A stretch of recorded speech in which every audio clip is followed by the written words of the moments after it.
आजकल जब भी सोशल मीडिया खोलो तो कोई ना कोई पति टपक जरूर चुका होता है। और ऐसे ही एक और कांड हुआ जिसको सुनकर आप शॉक्ड हो जाओगे कि कोई इतनी गिरी सोच कैसे रख सकता है। अब हुआ क्या कि ये है मंजीत मिश्रा और उनकी पत्नी मेघा राठौर। ये दोनों पिछले 8 सालों से रिलेशनशिप में थे, लेकिन फिर जब जनवरी 2024 में इनकी शादी हुई तो 2 हफ्तों के अंदर ही घर में विवाद शुरू हो गया। आगे 5 महीने के बाद जुलाई 2024 में मेघा अपने मायके चली जाती है, जो दिल्ली के ककरडोमा में था। गाजियाबाद के रहने वाले मंजीत एक IT इंजीनियर थे और ग्रेटर नोएडा के सरकारी बैंक में जॉब करते थे। मायके जाने के बाद मेघा प्रेशर डालती है अलग रहने की, जिसको मना करने पर मेघा ने मंजीत पर डोमेस्टिक वायलेंस, दहेज और मेंटेनेंस जैसे कई केस कर दिए। साथ में 1 करोड़ का कंपनसेशन भी मांगा, जो पैसे शादी में यूज किए गए थे। और जब मंजीत ने पूछा मेघा से तो मेघा ने बोला कि मुझे बाहर जाना है पढ़ने, पैसा दो और सेटलमेंट कर लो। इसके साथ मेघा के परिवार की तरफ से मंजीत के फैमिली को लगातार धमकियां भी मिलती रही, जिसके चलते मंजीत ने इंदिरापुरम थाने में जाकर जान के खतरे को लेकर कंप्लेंट भी दर्ज कराया था। आगे 21 फरवरी 2025 को सुबह 8:30 बजे से 9 बजे के बीच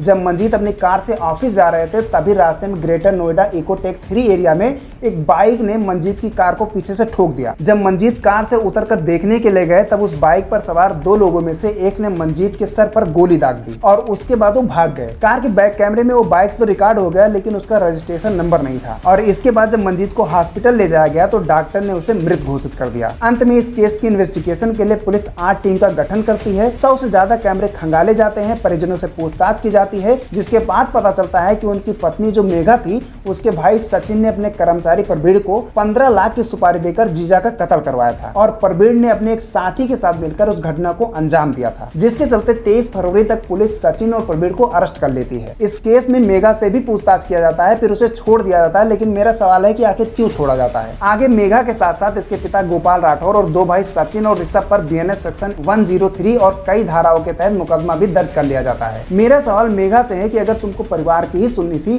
तो 8 साल पहले रिलेशन में क्यों आई, क्यों किसी की लाइफ को बर्बाद किया। एक इंसान जो तुम्हारे लिए सब कुछ करता है, सबसे लड़ता है, उसको तुम जैसी लड़कियां क्या देती हो, धोखा। और इसके साथ मैं इसके परिवार वालों को भी बोलना चाहता हूं कि तुम्हारे जैसे दोगली सोच रखने वालों की वजह से आज कई लड़कों की लाइफ बर्बाद हो जाती है। तुम वही हो ना जो अपना घर तो संभाल नहीं पाते, लेकिन दूसरे की लाइफ में दखलंदाजी में कोई कसर नहीं छोड़ते। वैसे आप क्या सोचते हैं, कमेंट सेक्शन में जरूर बताइएगा।